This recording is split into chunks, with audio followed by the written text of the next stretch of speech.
الصلاة والسلام عليك يا سيدي يا رسول الله خذ بيدي قلت حيلتي أدركني مرادي يا رسول الله يا شفيع المذنبين اللهم صل وسلم وبارك عليه يا سيدي سندي غوثي ويا مددي كلي ظهيرا على الأعداء بالمدد مجير إرضي وخذ بيدي مدى مددي خليفة الله فينا محي الدين புகழ் அனைத்தும் ஏகவல்லவனாம் அல்லாஹ் ஒருவனுக்கே உரித்தாக. அவனின் சலாத்தும் சலாமும் நம் உயிரினும் மேலான கண்மணி முஹம்மது ரசூலுல்லாஹி ஸல்லல்லாஹு அலைஹி வஸல்லம் அன்னவர்களின் மீதும் அன்னவர்களின் சத்திய வழியை சற்றும் சருகாமல் பின்பற்றிய சத்திய சஹாபாக்கள், தாபியீன்கள், தபு தாபியீன்கள், நல்லவர்கள், நாதாக்கள், ஷுஹதாக்கள், வலிமார்கள், குறிப்பாக ஜும்மாவுடைய கடமையை நிறைவேற்றுவதற்காக வேண்டி முன்கூட்டியே வருகை தந்திருக்கும் நம் அனைவரின் மீதும் அல்லாஹுடைய சலாத்தும் சலாமும் என்றென்றும் வந்து சேரட்டுமாக. ஆமீன். சகைக்குரியவர்களே, நாம் இருக்கக்கூடிய இந்த ஜும்ஆ சஃபர் மாதத்துடைய 4வது ஜும்ஆவில் நாம் இருக்கிறோம். அல்லாஹ் தஆலா இந்த ஜும்ஆ நன்னாளின் பொருட்டினால் நம்முடைய எல்லா விதமான தேவைகளையும் நாட்டு தேட்டங்களையும் நம்முடைய ஹலாலான ஹாஜத்துகள் அனைத்தையும் அல்லாஹ் தஆலா பரிபூர்ணமான முறையில் நிறைவேற்றி தந்திடுவானாக. நமக்கு வரக்கூடிய எல்லா விதமான பலாய், முசீபத்துகள், ஆபத்துகள், விபத்துகள், கண்ணீர்கள், பொறாமைக்காரர்களுடைய பொறாமை பார்வைகள், சிகர்கள் போன்ற எல்லா விதமான ஷர்றுகளை விட்டும் அல்லாஹ் தஆலா நம்மையும் நம்முடைய குடும்பத்தார்களையும் பாதுகாத்திடுவானாக. நாம் செய்கிற எல்லா விதமான நல்ல அமல்களையும் கபூல் செய்து அதற்கான பிரதிபலன்களை அல்லாஹ் தஆலா ஈருலகிலும் நமக்கு நசீபாக்குவானாக. சங்கைக்குரியவர்களே, நாம் கடந்த சில வாரங்களாக நமக்கு ஏற்படக்கூடிய சில தவறான சிந்தனைகள், நாம் செய்யக்கூடிய சில குறைகளால் நமக்கு ஏற்படக்கூடிய துர்பாக்கியங்கள், அதாவது சில விஷயங்கள் நம்ம செஞ்சிருப்போம், அதனால் நமக்கு ஏற்படக்கூடிய பிரச்சனைகள் என்ன, அதை நாம் எப்படி சரி செய்வது என்கிற கோணத்தில் நாம் சில விஷயங்களை பேசி வருகிறோம். அந்த விதத்தில் அல்லாஹ் தஆலா நமக்கு ஒரு நிஅமத்தை தந்திருக்கிறான். அந்த நிஅமத்தை நாம் சர்வசாதாரணமாக பொடுபோக்காக அதை நாம் வீணடித்து கொண்டிருக்கிறோம். அல்லாஹ் தஆலா தன்னுடைய திருமறையில் கூறும் பொழுது, இன் தஅத்து நிஅமத்தல்லாஹி லா துஹ்ஸூஹா, நீங்கள் இறைவனுடைய அருட்கொடைகளை, நிஅமத்துகளை எண்ணி பார்த்தீர்களே ஆனால் அதை உங்களால் எண்ணி முடிக்க முடியாது, அதை உங்களால் ஒரு வரையறைக்குள், ஒரு எண்ணிக்கைக்குள் கட்டுப்படுத்த முடியாது என்பதாக அல்லாஹ் தஆலா குறிப்பிடுகிறார். அல்லாஹ் தஆலா இந்த உலகத்தில் நமக்கு கொடுக்கக்கூடிய ஒவ்வொரு விஷயத்தையும் நாம் ஆழமாக சிந்தித்தால் எத்தனை நிஅமத்துகள் நமக்கு கொடுக்கப்பட்டிருக்கிறது என்று நாம் எண்ணி முடிப்பதற்குள் நம்முடைய ஆயுள் முடிந்துவிடும். ஆனால் அந்த நிஅமத்துகளில் மிக உயர்ந்த நிஅமத்தாக ரசூலுல்லாஹி ஸல்லல்லாஹு அலைஹி வஸல்லம் அவர்கள் 2 விஷயத்தை குறிப்பிடுறாங்க. அதில் ஒரு விஷயம் நமக்கு அல்லாஹ் தஆலா கொடுத்திருக்கக்கூடிய ஈமான். 2வது விஷயம் அல்லாஹ் தஆலா நமக்கு கொடுத்திருக்கக்கூடிய உடல் ஆரோக்கியம், ஆஃபியத். ரசூலுல்லாஹி ஸல்லல்லாஹு அலைஹி வஸல்லம் உடைய வார்த்தையில சொல்லணும் அப்படின்னா, ரசூலுல்லாஹி ஸல்லல்லாஹு அலைஹி வஸல்லம் அவர்கள் குறிப்பிடுகிறார்கள், நிஅமத்தானி, 2 நிஅமத்துகள் இருக்கிறது, மக்பூனுன் ஃபீஹிமா கஸீரும் மினன் நாஸ், அதிகமான மக்கள் அதனுடைய விஷயத்தில் பொடுபோக்காக இருக்கிறார்கள், அதை சரியான முறையில் பயன்படுத்திக் கொள்வதில்லை, அதை புரிந்து கொள்வதில்லை. அஸ்ஸிஹ்ஹத்து வல் ஃபராக், ஒன்று உடல் ஆரோக்கியம், 2வது ஓய்வான நேரங்கள். நமக்கு இருக்கக்கூடிய உடல் ஆரோக்கியம், அதை நாம் எப்படி பயன்படுத்திக் கொள்ள வேண்டும் என்பது நமக்கு புரியவதில்லை. 2வது நமக்கு இருக்கக்கூடிய ஓய்வான நேரங்கள். இந்த 2 விஷயத்திலும் நம்ம எப்படி இருக்கிறோம் நம்ம ஆழமாக சிந்திச்சோம் அப்படின்னா ரசூலுல்லாஹி ஸல்லல்லாஹு அலைஹி வஸல்லம் உடைய வார்த்தையுடைய உண்மை நமக்கு புரியும். ரசூலுல்லாஹி ஸல்லல்லாஹு அலைஹி வஸல்லம் அவர்கள் சொல்கிறார்கள், இக்தனிம் ஹம்சன் கபல ஹம்சின், 5 விஷயங்கள் உங்களுக்கு ஏற்படுவதற்கு முன்னால் 5 விஷயங்களை நீங்கள் பொக்கிஷமாக எடுத்துக்கோங்க. அந்த 5 விஷயத்தையும் சொல்றதுக்கான நேரம் இல்லை. அதில் ஒரு செய்தி ரசூலுல்லாஹி ஸல்லல்லாஹு அலைஹி வஸல்லம் அவர்கள் சொல்கிறார்கள், ஸிஹ்ஹத்துக கபல ஸகமிக, நோய் வருவதற்கு முன்னால் உன்னுடைய ஆரோக்கியத்தை நீ பொக்கிஷமாக எடுத்துக்கோ. அந்த ஆரோக்கியத்துடைய நிஅமத் என்ன என்பது நோய் வந்ததுக்கு அப்புறம் தான் நமக்கு புரிய வருது. அல்லாஹ் தஆலா கை கால் சுகமாக வச்சிருக்கும் போது இதுக்கு நம்ம எப்படி இருக்கணும் அப்படிங்கிறது நமக்கு புரிய வரல. அந்த நிஅமத் நம்மை விட்டு போகும் பொழுது அப்பதான் நமக்கு புரிய வருது, நம்ம இத்தனை நாள் நல்லா வச்சிருந்தோம், அல்லாஹ் இந்த கையை வச்சு நம்ம என்னெல்லாம் பண்ணோம். இந்த கை அல்லாஹ் தஆலா இதை ஆரோக்கியமாக வைத்திருக்கும் பொழுது நம்ம இதை எப்படி பயன்படுத்திக்கிட்டோம், இதை ஒழுங்காக பயன்படுத்தி இருக்கிறோமே அப்படிங்கிற விஷயம் அந்த நிஅமத் நம்மை விட்டு போகும்போது நமக்கு புரியுது. அதே நேரத்தில் ஃபராக், ஓய்வான நேரம் என்று ரசூலுல்லாஹி ஸல்லல்லாஹு அலைஹி வஸல்லம் சொல்றாங்க. ஓய்வான நேரத்தை நம்ம பயன்படுத்தலை அப்படிங்கிறது எப்போ தெரியும் அப்படின்னா, பெரும்பாலும் இப்போ எப்படி இருக்குது சூழ்நிலை என்ன, அதாவது சூழ்நிலை என்ன அப்படின்னா, ஒரு விஷயத்தை நம்ம ஆரம்பிக்கிறோம் அப்படின்னா அதுக்கு நாள் இருக்குன்னு தள்ளி போட்டே இருக்கும். ஒரு வாரம் டைம் இருக்குது, பார்த்துக்கலாம். ஏன் இப்போ இருக்கிற சூழ்நிலைகளில் இருக்கிற இளைஞர்களுடைய நிலைமை, ஒரு விஷயத்தை ஒரு நாளுக்குள்ளே முடிக்கணும், அந்த நாள் வந்தாலும் கூட முடிச்சுக்கலாம் அப்படிங்கிற ஒரு அசால்ட். ஆனால் அது கைவிட்டு போனதுக்கு பிறகு தான், அதாவது ஒரு வாய்ப்பு கிடைக்கும், அதை பயன்படுத்துறதுக்கான கால சூழ்நிலைகள் ஓய்வு நேரங்கள் நமக்கு இருக்கும். ஆனால் அது கைவிட்டு போனதுக்கு பிறகு தான் அது நம்ம யூஸ் பண்ணியிருக்கலாமே, இந்த நேரத்தில் நம்ம படிச்சிருக்கலாமே. அதாவது இந்த காலத்து சூழ்நிலைகளை பொறுத்தவரை படிக்கிற எண்ணமே இல்லை. ஏன்னா எல்லாம் ஏஐ வந்துருச்சு, எல்லாம் அது சொல்லி கொடுத்துருது. ஆனால் சில நேரங்களில் நமக்கு என்ன தோணுது, இதை நம்ம யூஸ் பண்ணியிருக்கலாமே, இதை விட்டுட்டோமே. ஏன் இன்றைக்கும் எத்தனை பேர் வயசை கடந்து வந்தவங்க என்னுடைய சிறுபிராயத்தை நம்ம பயன்படுத்தியிருக்கலாமே யோசிக்கிறவங்க எத்தனை பேர் இருக்கிறாங்க. ஏன் தந்தைமார்களே நம்ம படிக்காமல் போயிட்டோமேன்னு எத்தனை பேர் யோசிக்கிறாங்க. இப்படி ஓய்வான நேரங்கள், அந்த காலங்கள் கிடைக்கும் பொழுதும் கூட அதை உதாசனமாக நாம் கழித்து விடுகிறோம். கடைசியில் நம்ம அதை நினச்சி கஷ்டப்படும். இதான் ரசூலுல்லாஹி ஸல்லல்லாஹு அலைஹி வஸல்லம் சொன்னாங்க, 2 விஷயங்கள் உங்களுக்கு கிடைக்கப்படுகிறது, அதை விட்டும் எல்லா மக்களும் பொதுவாக இருக்கிறாங்க. அந்த 2 விஷயம் உடல் ஆரோக்கியம், 2வது ஓய்வான நேரம். இதை பயன்படுத்திக் கொள்வதற்கான தௌஃபீக் அல்லாஹ் தஆலா நமக்கு தருவானாக. ரசூலுல்லாஹி ஸல்லல்லாஹு அலைஹி வஸல்லம் அவர்கள் இந்த நியாமத்தை பற்றி, அந்த ஆரோக்கியத்தை பற்றி பொதுவாக ஒரு வார்த்தை உண்டு அரபியில், ஆஃபியத். ஆஃபியத் அப்படின்னா நம்ம என்ன நினச்சிட்டு இருக்கிறோம், உடலுடைய ஆரோக்கியம், நோய் நொடி இல்லாமல் இருக்கிறது அப்படின்னு நம்ம நினைக்கிறோம். ஆனால் ஆஃபியத்னா என்ன அப்படிங்கிறதுடைய விளக்கத்தை சொல்கிறாங்க. ஆஃபியத் என்பது உடலோடு சம்மந்தப்பட்டது மட்டுமல்ல, பொருளோடும் சம்மந்தப்பட்டிருக்கிறது. ஏன் நம்முடைய வாழ்க்கையில் ஒவ்வொரு விஷயமும் பொதுவாக ஒரே வார்த்தையில் நம்ம சொல்லணும் அப்படின்னா நல்வாழ்வு, நல்ல வாழ்க்கைக்கு பேர் தான் ஆஃபியத்து. அந்த ஆஃபியத்தை ரசூலுல்லாஹி ஸல்லல்லாஹு அலைஹி வஸல்லம் அவர்கள் பல்வேறு நேரங்களில் கேட்டிருக்கிறாங்க. அப்பாஸ் ரலியல்லாஹு தஆலா அவர்கள், யார் ரசூலுல்லாஹி ஸல்லல்லாஹு அலைஹி வஸல்லம் உடைய சச்சா, ரசூலுல்லாஹி ஸல்லல்லாஹு அலைஹி வஸல்லம் கேட்குறாங்க, யார் ரசூலுல்லாஹ், நான் அல்லாஹ்ட்ட என்ன கேட்குறது? இந்த இடத்துல நம்ம இன்னொரு விஷயத்தையும் யோசிக்கணும். ஒரு பணக்காரர் அல்லது ஒரு பதவியில் இருக்கிற ஒரு ஆள்னு வச்சுக்கோங்க, உங்களுக்கு பழக்கமான ஆள், தம்பி என்னன்னாலும் கேளுப்பா அப்படின்னு சொல்கிறாங்க. அப்போ அந்த நேரத்தில் உங்களுடைய மனநிலைமை எப்படி இருக்கும்? ஆனால் எல்லா விஷயங்களும் அவனுடைய நாட்டம் இல்லாமல் எதுவுமே நடக்காதுன்னு சொல்கிற ரப்பு, நீ என்ன வேணா கேளு நான் தரேன்றான். அப்போ நம்ம என்ன கேட்கணுன்றது இருக்குல்ல. அப்போ அந்த விஷயத்தில் ரசூலுல்லாஹி ஸல்லல்லாஹு அலைஹி வஸல்லம் ஆலோசனை கேட்குறாங்க அப்பாஸ் ரலியல்லாஹு அன்ஹு.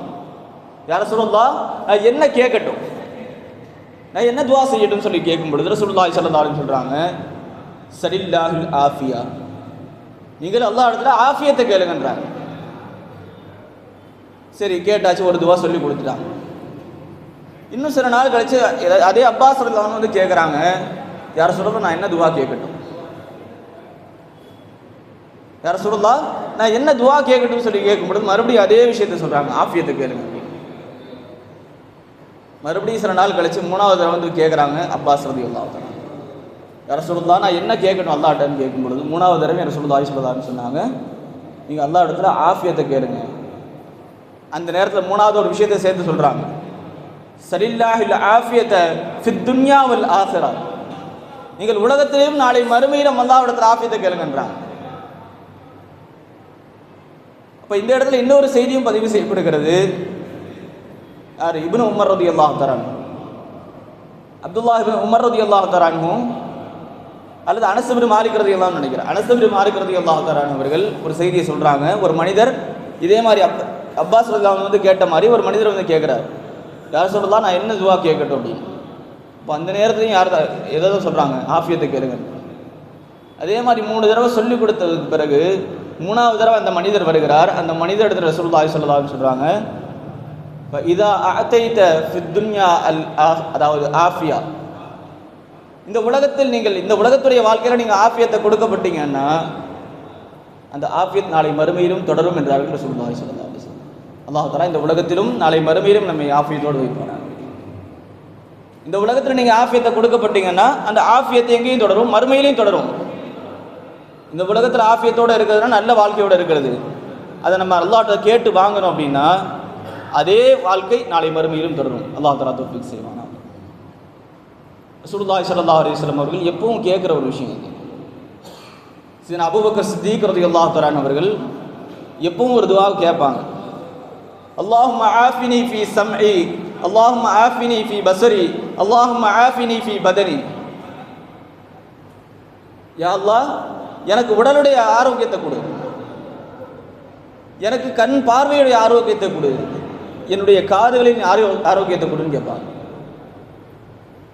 இது என்ன சும்மா துவா கேட்கறது கிடையாது. நம்ம காலை மாலையில் திக்ர்கள் ஓதுறோம் இல்லையா, அதே மாதிரி 3 தடவை கேட்பாங்க.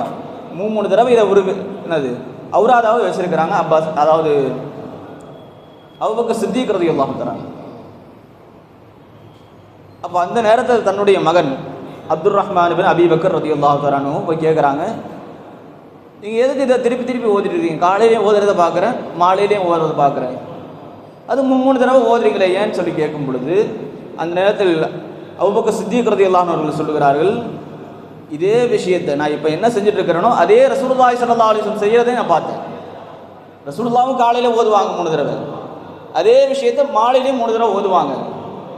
அந்த சுன்னத்தை நான் கடைபிடிக்கிறதுக்கு நான் இது செய்கிறேன்றாங்க அபூபக்கர் சித்தீக் ரலியல்லாஹு தஆலா.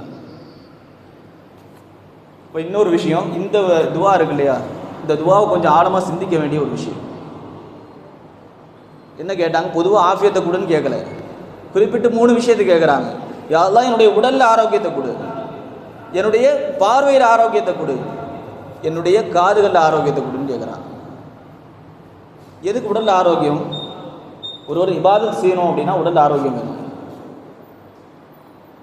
அதாவது உடலில் ஆரோக்கியம் இல்லை, அதாவது யாரும் தப்பாக நினச்சிக்க வேணாம். நம்ம பள்ளியில் சேர் கம்மி, நம்ம பள்ளியில் சேர் கம்மி, அதே மற்ற பள்ளிகளில் போய் பார்த்தீங்க அப்படின்னா ஃபங்க்ஷன் நடத்துகிற மாதிரி சேர் ஃபுல்லாக இருக்கும். ஏன்? உடல் ஆரோக்கியம் கிடையாது. இப்போ யோசிப்பாங்க, நான் சஜிதா செய்ய முடியல, நெத்தியை தரையில் வச்சு சஜிதா செய்ய முடியல. இது எதனால் போச்சு? ஆஃபியத் இல்லாமல், உடல் ஆரோக்கியம் இல்லாமல் போச்சு. அதனால தான் இது மாதிரி எத்தனையோ இபாதத்துகள் இருக்குது. அந்த இபாதத்துகள் செய்ய முடியாமல் போகிறதுக்கான காரணம் உடல் ஆரோக்கியம் இல்லாமல் போகிறது. ரசூலுல்லாஹ் இந்த இடத்துல கேட்டதுக்கான காரணம் என்ன? நான் கடைசி வரை இபாதத்து செய்யணும், என்னுடைய உடலில் ஆரோக்கியத்தை கொடு. ஏன் துவா கேட்கும்போது இதை சேர்த்து கேளுங்க, யா அல்லாஹ் நான் உன்னை வணங்கணும், உனக்கு இபாதத் செய்யணும், இபாதத் செய்கிறதுக்கான ஆற்றலை கொடு, ஆஃபியத்தை கொடுன்னு கேளுங்க. சாதாரணமாக கேட்குறது வேற, அல்லாஹ்விடத்தில் நான் உனக்கு இபாதத் செய்யணும் அப்படின்னு சொல்லி அந்த விஷயத்தை முன்ன வச்சு கேட்கும் பொழுது அல்லாஹ் தஆலா உடனே கபூல் ஆக்குவாங்க. 2வது என்ன கேட்டாங்க? கண் பார்வையில் ஆஃபியத்தை கொடு. அடுத்து காதில். இந்த 2 விஷயம் இருக்கு இல்லையா, ஒரு மனுஷனுக்கு அறிவு வந்து சேர்றது, கல்வி ஒரு மனிதனை தேடி வர்றது இந்த 2 விஷயத்தில் தான். ஒரு மனுஷன் ஒரு விஷயத்தை பார்த்து தெரிஞ்சுக்குவான், பார்த்து படிக்கிறதா இருந்தாலும் சரி, ஒரு விஷயம் நடக்குது, ஒரு சம்பவம் நடக்குது, அதை பார்த்து தெரிஞ்சுக்கிறதா இருந்தாலும் சரி, அதை பார்ப்பதன் மூலமாக அதில் அவருக்கு அறிவு வந்து சேருது. ஒருவேளை பார்வை இல்லைன்னு வச்சுக்கோங்க, காது இருக்குது, பார்வையே இல்லைனாலும் ஏதாவது செய்தி கேட்குறான் அப்படின்னா அதன் மூலமாக அந்த மனிதனுக்கு என்ன வருது? அறிவாற்றல் வந்து சேருது. இந்த இரண்டும் போச்சு அப்படின்னா அவனுடைய அறிவு தடைப்படும், அவனுடைய கல்வி ஞானம் என்பது தடைபடுகிறது. இந்த நேரத்தில் காது பார்வை அப்படிங்கிறத தாண்டி ரசூலுல்லாஹி ஸல்லல்லாஹு அலைஹி வஸல்லம் இந்த துஆல இன்னொரு விஷயத்தை வச்சிருக்கிறாங்க. யா அல்லாஹ் என்னுடைய கல்வி தடைப்படக்கூடாது. ஒரு மனுஷன் கண் பார்வை இல்லாமல், அதாவது நம்ம கண்ணை மூடுறோம், அதே ஒன்றா நீ கண்ணை மூடினா உனக்கு பார்வை தெரியாமல் போயிடும், கண்ணை திறக்க முடியாதுன்னா யாராச்சும் மூடுவாங்களா? ஏன்? கண் பார்வை போச்சுன்னா என்ன கஷ்டப்படணும் அவங்களுக்கு தான் தெரியும். அதே நேரத்தில் காது கேட்காதவங்க எந்த அளவுக்கு சிரமப்படுறாங்க அப்படிங்கிறத நம்ம பார்க்குறோம். இப்போ இந்த விஷயங்கள் ரசூலுல்லாஹி ஸல்லல்லாஹு அலைஹி வஸல்லம் வந்து கேட்டிருக்கிறாங்க. அதே நேரத்தில் இன்னொரு துஆவும் இருக்கிறது. ரசூலுல்லாஹி ஸல்லல்லாஹு அலைஹி வஸல்லம் அவர்கள் சொல்லுகிறார்கள், அல்லாஹும்ம ஆத்தினி ஃபித் துன்யா வல் ஆகிரா, அல்லாஹும்ம இன்னா நஸ்அலுக்கல் அஃவ வல் ஆஃபியத ஃபித் துன்யா வல் ஆகிரா. யா அல்லாஹ் இந்த உலகத்திலும் நாளை மறுமையிலும் எனக்கு உடல் ஆரோக்கியத்தையும் எனக்கு பாவ மன்னிப்பையும் எனக்கு கொடு அப்படின்னு ரசூலுல்லாஹி ஸல்லல்லாஹு அலைஹி வஸல்லம் துஆ செய்வாங்க. அதோடு இன்னொரு துஆவும் சேர்ந்து வருகிறது. அல்லாஹும்ம இன்னி அஸ்அலுக்கல் அஃவ வல் ஆஃபியத ஃபீ தீனி வ துன்யாய வ மாலி வ அஹ்லி. யா அல்லாஹ் எனக்கு ஆஃபியத்தை கொடு. எதில்? என்னுடைய மார்க்கத்துடைய விஷயத்தில், என்னுடைய உலகத்துடைய விஷயத்தில், என்னுடைய குடும்பத்துடைய விஷயத்தில், என்னுடைய செல்வத்துடைய விஷயத்தில். ஆஃபியத் அப்படின்னா என்ன அர்த்தம் சொன்னோம்? நல்வாழ்வுன்னு சொன்னோம். ஆஃபியத்னா நம்ம என்னது? உடல் ஆரோக்கியம் புரிஞ்சு வச்சிருக்கிறோம். அப்படி இருந்தால் செல்வத்தில் ஏன் கேட்கணும் ஆஃபியத்தை? ரசூலுல்லாஹ் செல்வத்தில் கேட்டாங்க ரசூலுல்லாஹி ஸல்லல்லாஹு அலைஹி வஸல்லம். அப்போ ஆஃபியத்துங்கிறது ஒரு நல்ல வாழ்க்கை. அந்த வாழ்க்கையை நம்ம திருப்பி திருப்பி அல்லாஹ்விட கேட்கும் பொழுது நம்முடைய வாழ்க்கை எந்த அளவுக்கு மாறுது? ஒரு சின்ன உதாரணம், கஷ்டப்படாமல் நம்ம எதுவும் கிடைக்கிறது இல்லையா? கஷ்டப்படாமல் வேர்வை சிந்தாமல் எதுவும் கிடைக்கிறது இல்லை. சில நேரங்கள் எப்படி நமக்கு தோணும், ஒருத்தரை பார்ப்போம் கஷ்டப்படாமல் சம்பாதிக்கிறானே, இவன் எப்படி சம்பாதிக்கிறான்னு தோணும். அப்படி தோணும்போது நமக்கு இன்னொரு துவா வரும், யா அல்லாஹ் என்னுடைய சிரமத்தை குறைச்சிரு, எனக்கு லேசான முறையில் ரிஸ்க் கொடுங்க. எனக்கு சிரமம் இல்லாமல் கஷ்டப்படாமல் எனக்கு ரிஸ்க் கொடு அப்படிங்கிற மாதிரி பல நேரங்களில் தோன்றது உண்டு. அப்போ அந்த மாதிரி ஒரு சாலிஹங்கள் ஒருத்தவங்க என்ன பண்ணுறாங்க, துவா கேட்குறாங்க. ஒரு நாள் ஃபுல்லாக வேலை செய்கிறாங்க. இந்த காலத்தில் இருக்கிற மாதிரி இல்லை. அந்த காலத்தில் காசும் கிடையாது. சில நேரத்தில் சாப்பாடு கொடுப்பாங்க, அதோட காசை கழிச்சுக்குவாங்க. ஒரு நாள் ஃபுல்லாக ஒருத்தவங்க வேலை செய்கிறாங்க, கூலிக்கு 2 ரொட்டி கிடைக்குது. அந்த 2 ரொட்டியை சாப்பிட்டு தான் அந்த நாளை ஓட்டுறாங்க. அப்போ அவங்க நினைக்கிறாங்க, நான் இவ்வளோ கஷ்டப்படுறேன், எனக்கு 2 ரொட்டி தான் கிடைக்குது. யா அல்லாஹ் என்னுடைய சிரமத்தை போக்கு, எனக்கு இந்த சிரமம் இல்லாமல் எனக்கு உணவு கொடுன்னு கேட்குறாங்க. இப்போ அந்த நேரத்தில் என்ன ஆகுது, இந்த துவாவை கேட்டுட்டு போயிட்டாங்க. அல்லாஹ் எப்படி கபூலாக்குறாங்கிறது கொஞ்சம் யோசிக்கணும். போகிற வழியில் 2 பேர் சண்டை போட்டுட்டு இருக்கிறாங்க. போகிற வழியில், அதாவது இந்த அடியார் இருக்கிறாங்க இல்லையா, அவங்க எப்போ பார்த்தாலும் என்ன கேட்பாங்கன்னா, அல்லாஹும்ம இன்னி அஸ்அலுக்கல் ஆஃபியா, யா அல்லாஹ் எனக்கு ஆஃபியத்தை கொடு, ஆஃபியத்தை கொடுன்னு திருப்பி திருப்பி கேட்டே இருப்பாங்க. இப்போ இவங்கள்ட்ட கேட்கப்படுது, எதனால நீங்கள் இதே துவாவை திருப்பி திருப்பி கேட்குறீங்க, நீங்கள் வேறு ஏதாச்சும் கேட்க வேண்டியதானே அப்படின்ட்டு. அப்போ அதை அவங்க சொல்லி காட்டுறாங்க, இதே மாதிரி தான் நானும் நினச்சேன், எனக்கு வேறு ஏதாச்சும் வேணும்னு நினச்சேன், உணவு வேணும், கஷ்டப்படாமல் நான் சம்பாதிக்கணும்னு நினச்சேன். அப்போ அந்த நேரத்தில் நான் துவா கேட்டேன், யா அல்லாஹ் கஷ்டப்படாமல் எனக்கு ரிஸ்க் கொடுன்னு நான் துவா கேட்டேன். அல்லாஹ் அதை கொடுத்தான். ஆனால் எனக்கு வாங்க முடியாத அளவுக்கு கொடுத்தான். எப்படி கொடுத்தான்னா, நான் அந்த துவாவை கேட்டுட்டு போகிற வழியில் 2 பேர் சண்டை போட்டுட்டு இருக்கிறாங்க. சண்டை போட்டுட்டு இருக்கும் பொழுது அவங்கள விலக்கி விட போனேன். அப்போ அந்த 2 பேரில் ஒரு ஆள் என்ன அடிச்சிட்டாரு. 2 பேரில் ஒரு ஆள் என்ன அடிச்சாச்சு, முகத்தில் காயம். இதே போலீஸ்காரன் வந்தால் என்ன ஆகும், யார் மூஞ்சில் காயம் இருக்கோ தூக்கிட்டு போயிடுவோம். சரி, அந்த சண்டை போட்டதில் இவரும் ஒரு ஆள் அப்படின்ட்டு. அதே மாதிரி நான் என்ன அடி வாங்கி காயத்தோடு இருக்கிறேன். அந்த ஊர் காவலர்கள் வந்தாங்க, என்னை தூக்கிட்டு போயிட்டாங்க. தூக்கிட்டு போய் ஜெயிலில் வச்சாச்சு. ஜெயிலில் 2 ரொட்டி வருது. அன்றைக்கி நாள் ஃபுல்லாக கஷ்டப்படாமல் ஜெயிலில் சும்மா இருக்கிறேன். எனக்கு 2 ரொட்டி வருது. அப்போ நான் நினச்சேன், இதே தான் நான் கேட்டேன். 2 ரொட்டி கஷ்டப்பட்டு நான் சம்பாரிச்சு ஒழுங்காக என்னது மரியாதையோடு சாப்பிட்டுட்டு இருந்தேன். ஆனால் கஷ்டப்படாமல் ஒரு விஷயத்தை கொடு அப்படின்னு சொல்லிட்டு கேட்டேன். அல்லாஹ் இதுவா கபூலாக்கிட்டான். ஆனால் இது கேவலமான முறையில் வந்து சேர்ந்துருக்குது. அதனால் நமக்கு இது தேவை கிடையாது அப்படின்னு சொல்லி யோசிக்கும் பொழுது அல்லாஹ் தஆலா எனக்கு ஒரு என்னது துவாவை மனசில் போட்டான். யா அல்லாஹ் எனக்கு ஆஃபியத்தை கொடு, நல்ல வாழ்க்கையை கொடு, அது போதும். எனக்கு அது வேணும் இது வேணும்னா கேட்க மாட்டேன். எனக்கு ஆஃபியத்தை கூட அது போதும் அப்படின்னு நான் துவா கேட்டேன். அந்த துவா பரக்கத்தில் நான் கொஞ்ச நாளில் அங்கேருந்து வெளியானேன். இப்போ நிம்மதியாக இருக்கேன் நான். இதுதான் ஆஃபியத்து அப்படிங்கிறது, நல்ல வாழ்க்கை. அல்லாஹ் தஆலா அந்த நல்ல வாழ்க்கையை யார் இடத்திலும் கையேந்தாத அளவுக்கான வாழ்க்கையை அல்லாஹ் தஆலா நமக்கு நசீபாக்குவானாக. ரசூலுல்லாஹி ஸல்லல்லாஹு அலைஹி வஸல்லம் அவர்கள் இந்த விஷயத்தை, அதாவது ரசூலுல்லாஹி ஸல்லல்லாஹு அலைஹி வஸல்லம் சில துவாக்களை கேட்கக்கூடாது அப்படின்னு தடுத்திருக்கிறாங்க. சுஃபியானு சௌரி ரஹ்மத்துல்லாஹ் ஒரு விஷயத்தை சொல்கிறாங்க. அதாவது நம்ம ஆஃபியத் அப்படிங்கும்போது உடல் ஆரோக்கியம் அப்படின்னு நினைக்கிறோம் இல்லையா, அந்த மாதிரி சூழ்நிலையை பற்றி யார் சுஃபியானு சௌரி ரஹ்மத்துல்லாஹ் இடத்துல கேட்கப்படுது, நீங்கள் இந்த மாதிரி ஒரு விஷயத்தை விரும்புகிறீங்களா அப்படின்னு. இப்போ அவங்க சொன்னாங்க, எனக்கு கஷ்டம் வர்றதை நான் விரும்பலைன்னாங்க. எந்த மனுஷன் விரும்புவான்? கஷ்டம் வர்றதை நான் விரும்பலை அப்படின்னு. இப்போ பார்த்து சொல்லிட்டு சொல்கிறாங்க, நான் எதுக்காக இதை சொல்கிறேன் அப்படின்னா, கஷ்டத்தை பயந்து நான் இது கஷ்டம் வரக்கூடாது, நோய் வரக்கூடாதுன்னு நான் சொல்லலை. அந்த கஷ்டம் எனக்கு வரும் பொழுது என்னுடைய நிலைமை மாறிடும். ஏன்னா ஒரு ஆளுக்கு ஒரு கஷ்டம் வருதுன்னு வைங்க, நல்ல நிலைமையில் இருக்கும்போது அவனுடைய மனநிலை வேறு, அதே கஷ்டங்கள் வரும் பொழுது அவனுடைய மனநிலை வேறு. அவங்க சொல்கிறாங்க, ஒரு வேளை எனக்கு கஷ்டம் வந்துருச்சு அப்படின்னா என் விஷயத்தில், என்னுடைய மனசுடைய விஷயத்தில் நான் பயப்படுறேன். என்ன அப்படின்னா, இப்போ இருக்கிற மனநிலை அது நாளைக்கு இருக்காது. அப்போ எனக்கு கஷ்டம் வரும் பொழுது நான் ஏதாச்சும் ஒரு வார்த்தையை விட்டுருவேன். எத்தனை வார்த்தையை பார்க்குறோம் குடும்பங்களில். கஷ்டங்கள் வரும் பொழுது நவுது பில்லா, அல்லாஹ் கண் இருக்கான்னு கேட்குறாங்க. எனக்கு தான் வந்து இது சேரணுமா, இது போன்ற வார்த்தைகள் எனக்கு வந்துடக்கூடாது. அதனால் நான் என்னது முசீபத்து வந்து நான் இந்த வார்த்தையை பயன்படுத்துறதை விட நல்லா இருந்துட்டு போகிறேன். ஏன் அதே நேரத்தில் ரசூலுல்லாஹி ஸல்லல்லாஹு அலைஹி வஸல்லம் ஒரு சஹாபிட்ட கேட்குறாங்க. ஒரு சஹாபி துவா செஞ்சுட்டு இருக்கிறாங்க. அந்த சஹாபிட்ட ரசூலுல்லாஹி ஸல்லல்லாஹு அலைஹி வஸல்லம் கேட்குறாங்க, என்ன கேட்டீங்க துவாரை, என்ன கேட்டீங்க அப்படின்னு. இப்போ ரசூலுல்லாஹி ஸல்லல்லாஹு அலைஹி வஸல்லம் அந்த சஹாபி சொன்னாங்க, யா ரசூலுல்லாஹ், எனக்கு சப்ரை கேட்டேன், எனக்கு பொறுமையை குர்றால்லான்னு கேட்டேன். அப்போ ரசூலுல்லாஹி ஸல்லல்லாஹு அலைஹி வஸல்லம் சொன்னாங்க, நீங்கள் சப்ரை கேட்குறத விட ஆஃபியத்தை கேளுங்களேன் அப்படின்னா.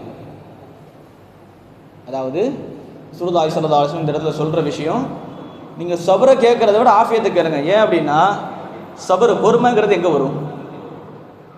ஏதாச்சும் கஷ்டம் வரும்போது தான் எனக்கு பொறுமை வரும். சும்மா பொறுமையாக இருக்கேன்னு சொல்ல முடியாது. இல்லை, கஷ்டம் வரும்போது தான் பொறுமை வரும். நீங்கள் கேட்குற துவாவே, நீ எனக்கு சபரை கொடுன்னு கேட்குறது முசீபத்தை சேர்த்து கேட்குறீங்கன்னு நாங்கள் சொல்லுவோம். சபரை கொடு அப்படின்னு கேட்குறது வேறு. அதே நேரத்தில் நீங்கள் அந்த இடத்துல ஆஃபியத்தை கேட்டீங்க அப்படின்னா எந்த ஒரு கஷ்டமும் இல்லாமல், முசீபத்து இல்லாமல் நீங்கள் சலாமத்தாக இருப்பீங்க. அதனால் நீங்கள் ஆஃபியத்தை கேளுங்க, சபரை கேட்காதீங்கன்ற ரசூலுல்லாஹி ஸல்லல்லாஹு அலைஹி வஸல்லம். அப்படியானால் நம்ம என்ன துவாக்கள் கேட்குறோம்?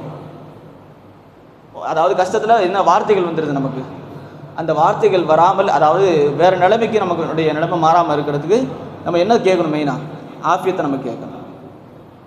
அந்த ஆஃபியத்தினால் உயர்ந்தவர்கள், இந்த உலகத்தில் உயர்ந்தவர்கள் எத்தனை பேர் இருக்கிறாங்க? ஆஃபியத்தை கேட்டு உயர்ந்தவங்க. கௌசுல் முஹியுத்தீன் அப்துல் காதிர் ஜிலானி ரலியல்லாஹு தஆலா அவர்கள், அதாவது நம்ம என்ன நம்ம, அதாவது எதுவுமே 10 பைசா கூட இல்லாமல் இருப்போம் நம்ம. அப்போ அந்த நேரத்தில் நம்ம அல்லாஹ் எப்படி கொண்டு போவான் அப்படிங்கிற ஒரு சிந்தனை வந்துச்சுன்னா கௌசுலாத்துடைய வாழ்க்கையை கொஞ்சம் நினச்சிக்கணும். ஏன்னா பகதாதுக்கு வரும் பொழுது சாப்பாடு கொடுக்கறதுக்கு ஆள் கிடையாது. அவங்களே சொல்கிறாங்க, நான் இளதரையை சாப்பிட்டு வாழ்ந்தேன்னாங்க. ஆனால் அவங்க எப்பொழுதுமே கேட்குற விஷயம் ரசூலுல்லாஹி ஸல்லல்லாஹு அலைஹி வஸல்லம் சுன்னத்து, அல்லாஹும்ம இன்னி அஸ்அலுக்கல் ஆஃபியா, யா அல்லாஹ் உன்னிடத்துல நான் ஆஃபியத்தை கேட்குறேன்னாங்க ரசூலுல்லாஹி ரலியல்லாஹு தஆலா. அந்த துஆவுடைய பரக்கத்து எப்படி ஆச்சு? ஊருக்கு, அதாவது பகதாதுக்கு வரும் பொழுது பார்க்குறதுக்கு ஒரு ஆள் கிடையாது. ஆனால் அவங்களுடைய கடைசி காலத்தில் ஆள், ஊர் பேர் தெரியாதவங்க, ஆள் முகத்தை பார்க்காதவங்க எத்தனையோ பேர், 70,000 பேருக்கு மேலே அவங்களுடைய மஜ்லிஸில் ஒன்று கொடுக்குறாங்க. இந்த அளவுக்கு அல்லாஹ் தான் அவங்களுடைய நிலைமையை மாற்றினான். காரணம் என்ன? இந்த துவா. அதாவது ஹாரூன் ரஷீத் பாதுஷாவுடைய வாழ்க்கை, ஹாரூன் ரஷீத் பாதுஷாவுடைய, அதாவது அரசவையில் மேலே மாடியில் இருக்கும் பொழுது பெஹ்லூல், அதாவது ஹாரூன் ரஷீத் பாதுஷாவுடைய மிக நெருங்கிய ஒரு ஆன்மீக ஆலோசகர்னு வச்சுக்கோங்க.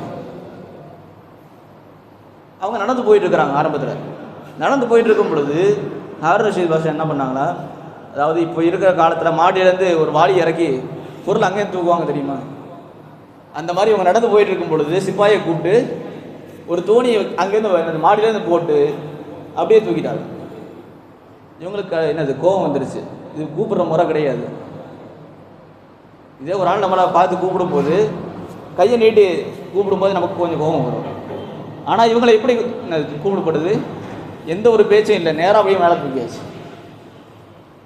நேரம் மேலே தூக்கின உடனே அங்கே வச்சு கேட்குறாரு யார்? ஹாரூன் ரஷீத் பாட்ஷா, நீங்கள் அல்லாஹ்வுடைய நெருக்கத்தை அடைஞ்சிங்களா, எப்படி அடைஞ்சிங்க அப்படின்னு கொஞ்சம் நேரம் யோசிச்சுட்டு சொன்னாங்களாம், அல்லாவை பார்த்து ஏற்றுக்கிட்டான் அப்படின்னா. அது எப்படி அல்லாவை பார்த்து ஏற்றுக்கிட்டான் அப்படின்னு? இப்போ நான் சும்மா தானே போயிட்டு இருந்தேன், நீங்களா பார்த்தானே மேலே தூக்குனீங்க என்ன? நான் எதுவுமே பண்ணல உங்கள்கிட்ட, நான் வர்றேன், எனக்கு இந்த பிரச்சனை இருக்குது அது இதுன்னு எதுவுமே பேசலை. ஆனால் நீங்கள் பார்த்தீங்க, சரி இவரை தூக்குனீங்க. அதே மாதிரி தான் அல்லாஹ் தஆலா என்னையும் ஏற்றுக்கிட்டாங்க. யார்? பஹ்லூல் ரஹ்மத்துல்லாஹ். எதுக்கு இதை சொல்ல வர்றேன் அப்படின்னா, இவங்களுடைய வாழ்க்கையிலே இருந்த ஒரு விஷயம், அல்லாஹும்ம இன்னி அஸ்அலுக்கல் ஆஃபியா, யா அல்லாஹ் எனக்கு ஆஃபியத்தை கொடு. இந்த ஆஃபியத்துங்கிறது நம்ம நினைக்கிறது மாதிரி கிடையாது. அல்லாஹ் தஆலா நினச்சா போதும் நம்மளை மேலே தூக்கிடுவான். அல்லாஹ் தஆலா அந்த உயர்வை நமக்கு தருவானாக. ரசூலுல்லாஹி ஸல்லல்லாஹு அலைஹி வஸல்லம் அவர்கள் காட்டி தந்த வழிகளில், அதாவது யஹ்ஃபதுல்லாஹ யஹ்ஃபதுக, நீ அல்லாஹ்வை பாதுகாத்துக்கோ, அல்லாஹ் உன்னை பாதுகாப்பான். நாங்கள் ரசூலுல்லாஹி ஸல்லல்லாஹு அலைஹி வஸல்லம், அதாவது அல்லாஹ் நம்ம பாதுகாக்கிறதுனா என்ன? அல்லாஹ்வுக்கு இபாதத் செய்கிற விஷயங்கள் இருக்கு இல்லையா, அந்த இபாதத்துகளில் நீ ஈடுபட்டு அந்த இபாதத்துகளின் மூலமாக அல்லாஹ் தஆலா உன்னை பாதுகாப்பான் என்றார்கள் ரசூலுல்லாஹி ஸல்லல்லாஹு அலைஹி வஸல்லம். இப்போ அந்த இபாதத் செய்வதற்கான ஆஃபியத், குறிப்பாக நம்ம ஆரம்பத்தில் சொன்னது மாதிரி நம்ம ஆஃபியத்தை கேட்கும் பொழுது, யா அல்லாஹ் நான் உனக்கு இபாதத் செய்யணும், அந்த இபாதத் செய்யறதுக்கான ஆற்றலை, உடல் ஆரோக்கியத்தை எனக்கு கொடு. அந்த ஆஃபியத்தின் மூலமாக, அதாவது ரசூலுல்லாஹி ஸல்லல்லாஹு அலைஹி வஸல்லம் அவங்க துவா கேட்கும் பொழுது சில விஷயங்களை தடுத்திருக்காங்கன்னு ஒரு விஷயத்தை சொல்ல வந்தால் வேறு மாதிரி இருந்துச்சு. ரசூலுல்லாஹி ஸல்லல்லாஹு அலைஹி வஸல்லம் அவங்க ஒரு சஹாபியை நோய் நலம் விசாரிக்க போகிறாங்க. அப்போ அந்த நேரத்தில் அதாவது சொல்கிறது யாருன்னா அனஸ் ரலியல்லாஹு தஆலா அன்ஹு. அனஸ் ரலியல்லாஹு அன்ஹு சொல்கிறாங்க, ரசூலுல்லாஹி ஸல்லல்லாஹு அலைஹி வஸல்லம் அவர்கள் ஒரு சஹாபியை நோய் நலம் விசாரிக்க போயிருந்தாங்க. அப்படி போயிருக்கும் பொழுது அந்த நேரத்தில் அந்த சஹாபியை பார்த்தா, அதாவது குருவி எவ்வளோ சின்னதாக இருக்குது, குருவி எவ்வளோ மெல்லிஸாக சின்னதாக இருக்குது, சிட்டுக்குருவி. ஆனால் அவரை பார்க்குறதுக்கு அப்படி தான் இருந்தது, அந்த மனிதரை பார்க்குறதுக்கு அப்படி தான் இருந்தது, அவ்வளோ மெல்லிஸாக இருந்தார் அவர் அப்படின்றாங்க. அப்போ பார்த்துட்டு ரசூலுல்லாஹி ஸல்லல்லாஹு அலைஹி வஸல்லம் கேட்குறாங்க, நீங்கள் ஏதோ துவா கேட்டிங்களோ, நீங்கள் ஏதாவது துவா கேட்டிங்களா அப்படின்னு சொல்லி கேட்கும் பொழுது அவங்க சொல்கிறாங்க, யா ரசூலுல்லாஹ் நான் துவா கேட்டேன், அல்லாஹும்ம மா குந்து ஆகிபி பிஹி ஃபில் ஆஹிரா, யா அல்லாஹ் நாளை மறுமையில் நீ ஏதாவது அதாபு கொடுக்குற மாதிரி இருந்தால் என்னை மறுமையில் தாங்கிறதுக்கு எனக்கு சக்தி கிடையாது, அதை இந்த உலகத்திலே கொடுத்துரு, அதை இந்த உலகத்திலே கொடுத்துருன்னு நான் துவா செஞ்சேன். அந்த துவானால தான் இவ்வளோ மோசமான நிலைமை இருக்குது. என்னடா சொன்னாங்க ரசூலுல்லாஹி ஸல்லல்லாஹு அலைஹி வஸல்லம், மறுமையில் கொடுக்குற அதாபு இந்த உலகத்திலே கொடுத்தா நீங்கள் தாங்க மாட்டீங்க. சில நேரத்தில் நம்ம இப்படி கேட்போம், சில பேர் என்னது, நான் இப்படி இருக்கிறதுக்கு நோய் வரும் பொழுது நான் இப்படி இருக்கிறதுக்கு மூத்தா போயிட்டா சார் பரவாயில்ல அப்படின்னு கேட்போம். அப்படி கேட்கக்கூடாது. அதுக்கும் ரசூலுல்லாஹி ஸல்லல்லாஹு அலைஹி வஸல்லம் ஒரு மாற்று வழியை சொல்கிறாங்க. அதாவது இந்த மாதிரி ஒரு சூழ்நிலை வருதா, நான் வாழ்கிறத விட என்னது மௌத்தாகிறது மேல்னு வருதா, அந்த நேரத்துலையும் துவா கற்றுக் கொடுக்கப்பட்டிருக்கிறது, யா அல்லாஹ் நான் இந்த உலகத்தில் வாழ்கிறது ஹைருன்றதை என்னை வாழவை, யா அல்லாஹ் இந்த உலகத்தில் நான் வாழ்கிறது ஹைரு அப்படின்ட்டு இருந்தால் என்னை வாழவை, இல்லை இங்கே வாழ்கிறது எனக்கு ஷர்ரு அப்படின்ட்டு இருந்தால் என்னை மௌத்தாகிறது. உடனே எடுத்த உடனே அந்த மாதிரி துவாக்கள் கேட்கக்கூடாது. ரசூலுல்லாஹி ஸல்லல்லாஹு அலைஹி வஸல்லம் சொன்னாங்க, அதாவது ஒவ்வொரு துறைக்கு பின்னாடியும் ரப்பனா ஆத்தினா போதுறேன் இல்லையா, ஒவ்வொரு துறைக்கு பின்னாடியும் துவாவில் என்ன ஓதுறமோ இல்லையோ ரப்பனா ஆத்தினா இருக்கும். அதுக்கு பின்னாடி பல காரணங்கள் இருக்கிறது. ரசூலுல்லாஹி ஸல்லல்லாஹு அலைஹி வஸல்லம் இந்த சஹாபிட்ட கேட்டாங்க, என்ன துவா கேட்டீங்க? நான் இந்த மாதிரி துவா கேட்டேன். அப்போ அந்த நேரத்தில் ரசூலுல்லாஹி ஸல்லல்லாஹு அலைஹி வஸல்லம் சொன்னாங்க, அல்லாஹ் உங்களுக்கு மறுமையில் கொடுக்குற அதாப இங்கேயே கொடுத்தாங்கன்னா உங்களால் தாங்க முடியாது, உங்களால் மட்டும் இல்லை யாரும் தாங்க முடியாது. அதனால் நீங்கள் அப்படி கேட்காதீங்க. என்ன கேட்கணும்? அல்லாஹும்ம ஆத்தினி ஃபித் துன்யா ஹசனா வஃபில் ஆஹிரதி ஹசனா. இதுதான் நம்ம என்ன பண்ணுறோம், ரப்பனா ஆத்தினா ஃபித் துன்யா ஹசனா வஃபில் ஆஹிரதி ஹசனா. யா அல்லாஹ் இந்த உலகத்திலும் எனக்கு நன்மையை கொடு, நாளை மறுமையிலையும் நன்மை கொடுன்னு நீங்கள் கேளுங்க. நாங்கள் ரசூலுல்லாஹி ஸல்லல்லாஹு அலைஹி வஸல்லம் பின்னாடி ரசூலுல்லாஹி ஸல்லல்லாஹு அலைஹி வஸல்லம் உங்களுக்கு ஷிஃபாக்கு துவா செஞ்சுட்டு போயிட்டாங்க. ரெண்டாவது விஷயம். இப்போ இந்த நேரத்தில் சொல்கிற விஷயம் என்ன, நம்முடைய துவாக்கள் எப்படி இருக்குன்னு நம்ம யோசித்து பார்த்துருவோம். துவாக்களில் சரி இமாம் ஜமாத்தை தவிர மற்ற நேரங்களில் துவா கேட்கும் பொழுது எத்தனை பேர் யா அல்லாஹ் எனக்கு மறுமையிலே இந்த மாதிரி வேணும், எனக்கு அதை கூட இதை கூட மறுமை சம்மந்தப்பட்ட விஷயங்களை எத்தனை பேர் கேட்டிருக்கோம்? கேட்குற எல்லா விஷயங்களும் அதாவது மனசில் கை வச்சு சொல்லணும். என்ன முதல் கொண்டு நான் இதை பார்த்ததுக்கு அப்புறம் யோசிக்கிறது உண்டு. நான் எத்தனை விஷயங்களை மறுமைக்காண்டி கேட்டிருக்கிறேன். அப்படி இமாம் ஜமாத்தில் ஓதும் பொழுது அதாவது இருக்கிற விஷயங்கள் முக்கால்வாசி விஷயங்கள் மறுமை சார்ந்த விஷயங்கள் தான் என்னது கூடுதலாக கேட்குறோம். ஆனால் தனிப்பட்ட முறையில் நம்ம துவா கேட்கும் பொழுது என்ன விஷயங்கள்லாம் கேட்குறோம்? எல்லாம் எனக்கு குடும்பத்தில் ஒரு பிரச்சனை இருக்குது, அந்த பிரச்சனை இந்த பிரச்சனை கேட்டுருக்கேன். ஒரு விதத்தில் இது எவ்வளோ பெரிய தவறு அப்படிங்கிறத நான் உணர்ந்து எப்படி அப்படின்னா, குர்ஆன்ல அல்லாஹ் தஆலா காஃபிர்களுக்கும் முஸ்லீம்களுக்குமான ஹஜ்ஜுடைய வித்தியாசத்தை சொல்கிறான். காஃபிர்களுக்கும் முஸ்லீம்களுக்குமான ஹஜ்ஜு, அந்த ஹஜ்ஜில் அவங்க கேட்குற விஷயத்தை பற்றி சொல்கிறான். காஃபிர்கள் என்ன கேட்குறாங்க? ரப்பனா ஆத்தினா ஃபித் துன்யா, யா அல்லாஹ் இந்த உலகத்தில் எனக்கு இதை கொடு அப்படின்னு கேட்குறாங்க. அங்கே ஹசனா கூட அல்லாஹ் தஆலா பயன்படுத்தலை. ரப்பனா ஆத்தினா ஃபித் துன்யா அப்படிங்கிறது யார் கேட்குறாங்க? காஃபிர்கள் கேட்குறாங்க. வமா லஹு ஃபில் ஆখিরাতি மின் ஹலாக், அவர்களுக்கு அப்படி துவா கேட்குறவங்களுக்கு மறுமையில் எந்த ஒரு பாக்கியமும் கிடையாதுன்றாங்க. நம்ம கேட்கும்போது மறுமையை சேர்த்து கேட்குறோம்.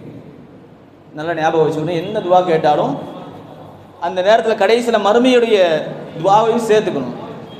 அப்படி கேட்காம போகும்பொழுது அல்லாஹ் தஆலா சொல்லக்கூடிய வார்த்தை ரப்பனா ஆத்தினா ஃபித் துன்யா என்று யார் கேட்கிறார்களோ, அதாவது நம்ம போதர துவாவை சொல்லலை, உலகத்தில் இதை கொடுன்னு யார் கேட்குறாங்களோ, மறுமையை கேட்காம விடுறாங்களோ, வமா லஹு ஃபில் ஆখিরাতি மின் ஹலாக், மறுமையில் அவங்களுக்கு எதுவுமே கிடையாதுன்றாங்க.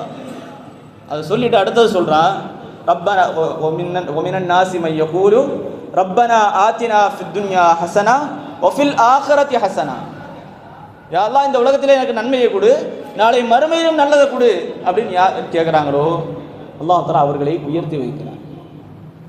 இந்த விஷயத்தை சொல்லும் பொழுது முஃபஸ்ஸிரீன்கள் சொல்லுகிறார்கள், முன்னாடி சொன்ன விஷயம் காஃபிர்கள் கேட்டதுவா, இரண்டாவது அல்லாஹ் தஆலா சொன்ன விஷயம் முஸ்லீம்கள் கேட்குறதுவா. முஸ்லீம்கள் கேட்கும் பொழுது இம்மையும் மறுமையும் சேர்த்து கேட்பாங்க. இப்போ அந்த விஷயத்தை, அதாவது நான் ரப்பனா ஆத்தினா ஓதுறது கூட எந்த விதத்தில், யா அல்லாஹ் எனக்கு இந்த உலகத்தில் ஆஃபியத்தை கொடு, நல்ல வாழ்க்கையை கொடு என்கிற அர்த்தத்தில் தான் நம்ம அதை கேட்குறோம். அல்லாஹ் தஆலா பரிபூர்ணமான முறையில் இந்த உலகத்தில் வாழ்க்கையில் ஆஃபியத்தோடு வாழக்கூடிய தௌஃபீக்கை நமக்கு தருவானாக. நோய் நொடிகள், பலாய் முசீபத்துகள், சிரமங்கள், குறிப்பாக பாவ செயல்களில் ஈடுபடுவது, அதாவது நாளை மறுமையை நமக்கு நஷ்டமாக்கக்கூடிய விஷயங்களில் ஈடுபடுவதை அல்லாஹ் தஆலா நம்மை பாதுகாத்திடுவானாக. இந்த இடத்துல ஆஃபியத்தை கேட்கும்பொழுது இன்னொரு விஷயம் ஞாபகம் வருது. ஆஃபியத்தை அப்படின்னு வரும்பொழுது நம்முடைய உடல் ஆரோக்கியத்தை நம்ம சொல்கிறோம், ஏன் மற்ற எல்லா விஷயங்களும் நம்ம எடுத்துக்கலாம் அப்படிங்கிறதையும் சொன்னோம். ரசூலுல்லாஹி ஸல்லல்லாஹு அலைஹி வஸல்லம் அவர்கள் இத்தனை துஆக்கள், ஒவ்வொரு துஆவுக்கும் தனிப்பட்ட ரிவாயத்துகள் இருக்குது. என்னது, யா அல்லாஹ் எனக்கு ஆஃபியத்தை கொடுன்னு தனியாக ஒரு துஆ இருக்குது. யா அல்லாஹ் இம்மையிலும் மறுமையிலும் ஆஃபியத்தை கொடுன்னு இருக்காங்க. ஏன் கண்களில், காதுகளில், உடலில் ஆஃபியத்தை கொடுன்னு கேட்டிருக்கிறாங்க. இப்படி எத்தனை ரிவாயத்துகள், 10க்கும் மேற்பட்ட துஆக்கள் ஆஃபியத் சம்பந்தமாக வருது. இப்போ இவ்வளவு விஷயங்கள் ரசூலுல்லாஹி ஸல்லல்லாஹு அலைஹி வஸல்லம் கேட்டிருக்கும் பொழுது நம்ம கேட்க வேண்டிய ஒரு விஷயம், முக்கியமான விஷயம், அதாவது தரீகா சார்ந்தவங்க இருக்கிறாங்க இல்லையா, நக்ஷபந்தியா தரீகா, ஆன்மீகத்தில் இருக்கிறவங்க, அவங்க சொல்லக்கூடிய ஒரு விஷயம், ஒவ்வொரு மாதத்துடைய கடைசி புதன்கிழமை அல்லாஹ் தஆலா குர்ஆனில் சொல்லும் பொழுது அதாவது இப்போ ஒடுக்கத்து புதன்றாங்க. அந்த ஒடுக்கத்து புதன் வந்துட்டோம்னா சில பேர் தவறான வார்த்தைகளை பயன்படுத்துறது உண்டு. நம்ம ஒரு விஷயத்தை புரிஞ்சுக்கணும், அதாவது காலத்தில் எதுவும் மோசமானது கிடையாது, எல்லாம் ஏற்றுக்கிறது தான். காலம் அல்லாஹ்வினால் படைக்கப்பட்டது, அதில் மோசமானது எதுவுமே கிடையாது. ஆனால் அல்லாஹ் தஆலா அதே குர்ஆனில் தான் சொல்கிறான், ஆதுடைய கூட்டத்தை அழிக்கும் பொழுது இன்னா அர்சல்னா அலைஹிம் ரீஹன் சர்சரன் ஃபி யௌமி நஹ்ஸி முஸ்தமிர், ஆதுடைய கூட்டத்தை நம்ம அழிக்கும் பொழுது ஒரு சத்தமான, ரொம்ப சத்தமான ஒரு காற்றை நம்ம அவங்களுக்கு அனுப்பணும். இதோட முடிச்சிருக்கிறான் இல்லையா அல்லாஹ். அடுத்த விஷயத்தை சொல்கிறான், ஃபி யௌமி நஹ்ஸி முஸ்தமிர், நஹ்ஸுடைய நாளில் நாம் அதுக்கு அனுப்பணும் அப்படின்றான். இதுக்கு தஃப்சீர் ஜலாலைன், அதாவது மதரசாக்களில் இப்போயும் ஓதி கொடுக்கப்படுற தஃப்சீர், அந்த தஃப்சீரில் இடம் பெற்றிருக்கிறது ஒவ்வொரு மாதத்துடைய கடைசி புதன்கிழமை என்பது நஹ்ஸுடைய நாள், அதாவது ஆபத்துகள், அதாவது அதாபுகள் இறங்கக்கூடிய நாள் என்பதாக குறிப்பிடப்பட்டிருக்கிறது. அதிலும் குறிப்பாக இந்த சஃபருடைய கடைசி புதன்கிழமை ரசூலுல்லாஹி ஸல்லல்லாஹு அலைஹி வஸல்லம் அவர்களுக்கு கடைசி மௌத்துடைய அந்த நோய் வரும் பொழுது, அதாவது அந்த கஷ்டங்கள் ஆரம்பித்தது இந்த புதன்கிழமை, கடைசி புதன்கிழமை. வரக்கூடிய புதன்கிழமை என்பது கடைசி சஃபருடைய கடைசி புதன்கிழமை. ரசூலுல்லாஹி ஸல்லல்லாஹு அலைஹி வஸல்லம் அவர்களுக்கு அந்த விஷயம் ஏற்பட்டதுடைய அடிப்படையில் வைத்து நக்ஷபந்தியா தரீகாவை சார்ந்தவர்கள் சொல்லுகிறார்கள், 3 லட்சத்துக்கும் மேலே, அதாவது அதாபுகள், குறிப்பாக முசீபத்துகள் இந்த நாளில் இறக்கப்படுகிறது. அதனால் உங்களால் இயன்ற அளவுக்கு ரசூலுல்லாஹி ஸல்லல்லாஹு அலைஹி வஸல்லம் ஆஃபியத்தை கேட்டிருக்கிறாங்க. ஏன் குர்ஆனில் வரும் பொழுது இந்த குர்ஆன் உங்களுக்கு ஷிஃபாவை தரக்கூடியதுன்னு அல்லாஹ் சொல்கிறான். இந்த ஹதீஸுகளையும் இந்த துஆக்களையும் குர்ஆனுடைய ஷிஃபாவுடைய வசனங்களையும் ஓதி நாமே பாதுகாப்பு தேடிக்கொள்ள வேண்டும். அது நக்ஷபந்தியா தரீகாவுக்கு வரவங்க நமக்கு சொல்லித்தர ஒரு விஷயம். அதாவது காலகாலமாக செஞ்சுட்டு வர்றோம். ஆனால் மார்க்கத்தில் அதாவது இந்த விஷயங்கள் செய்கிறதுங்கிறது ஒரு அனுபவத்தில் நமக்கு நம்ம பாதுகாப்பு தேடிக்கணும். வர்றதுக்கு முன்னாடியே பாதுகாப்பு தேடிக்கணும். அதை விட்டுட்டு அதாவது எதுவுமே இல்லைன்னு கடைசியில் அதாப்பு வந்ததுக்கு பிறகு யோசிச்சு பிரயோஜனம் கிடையாது. அதனால் சொல்கிற ஒரே விஷயம், இந்த கடைசி வரக்கூடிய புதன்கிழமையில் உங்களால் முடிந்த அளவுக்கு ஷிஃபாவுடைய ஆயத்துக்களை ஓதி, முடிந்த அளவுக்கு அதாவது ஆஃபியத்துடைய அந்த துஆக்களை கேட்டு வரக்கூடிய பலாய் முசீபத்துகளிலிருந்து பாதுகாப்பு தேடிக்கொள்ளுமாறு உங்களுடைய அன்போடு கேட்டுக்கொள்கிறோம். அதாவது அதை ஓத தெரியாதவர்கள், ஓத முடியாதவர்கள், அதாவது குர்ஆனில் சலாம் அப்படிங்கிற வர்ற சலாம் என்கிற வார்த்தை இடம்பெறுகிற ஆயத்துகள், இதெல்லாம் ஷிஃபாவுடைய ஆயத்து. அந்த ஆயத்தை ஓத தெரிஞ்சவங்க ஓதிக்குவாங்க. ஓத தெரியாதவங்க, அதாவது ஓத தெரியல அப்படின்னு வந்தீங்க அப்படின்னா இன்ஷா அல்லாஹ் தண்ணியில் ஓதி அதில் ஊதி கொடுக்கப்படும். கடைசியில் இதுவும் கேட்டக்கூடாது. சில விஷயத்தை பார்த்தேன், தண்ணியில் ஓதி கொடுக்கறதுலாம் ஆதாரம் இல்லை. சரி, அதை பற்றி பின்னாடி பேசுவேன் இன்ஷா அல்லாஹ். அதற்கும் ஆதாரங்கள் மார்க்கத்தில் இடம்பெற்றிருக்கிறது. ஒரு விஷயத்தை ஓதி அதை ஊதி கொடுக்கறது, அதாவது அதன் மூலமாக பரக்கத்து பெறுவது, ஷிஃபா பெறுவது என்பது மார்க்கத்தில் அனுமதி கொடுக்கிறது. அந்த அடிப்படையில் இன்ஷா அல்லாஹ் வருகிற புதன்கிழமை தான் வந்து கொடுக்கணும்னு கிடையாது, முன்னாடி கொடுத்து வாங்கிட்டீங்க நல்லது. ஷிஃபாவுடைய ஆயத்துகள் ஓதி கொடுக்கப்படும் இன்ஷா அல்லாஹ். அதை பற்றி சொல்லுமாறு உங்களை அன்போடு கேட்டுக்கொள்கிறோம். இறையில்லமாம் கஅபா ஷரீஃபையும் இறை தூதரின் பூங்காவான ரோதகு ஷரீஃபையும் நம்முடைய வாழ்க்கையில் பல முறை கண்டு தரிசிக்கக்கூடிய பேரின்பு பாக்கியத்தை அல்லாஹ் தஆலா உங்களுக்கும் எனக்கும் நம்மை சார்ந்த அனைவருக்கும் நசீபாக்குவானாக. இந்த சபையில் எப்படி ஒன்று கூடி இருக்கிறோமோ அதே போன்று நாளை மறுமையில் சொர்க்கத்தில் உயர்ந்த சொர்க்கமான ஜன்னத்துல் ஃபிர்தௌஸில் அல்லாஹ் தஆலா உங்களையும் என்னையும் நம்மை சார்ந்த அனைவரையும் ஒன்று கூட்டுவானாக என்று நல்லது வாவுடன் நிறைவு செய்கிறேன். வாஹிர் தஅவானா அல்ஹம்துலில்லாஹி ரப்பில் ஆலமீன்.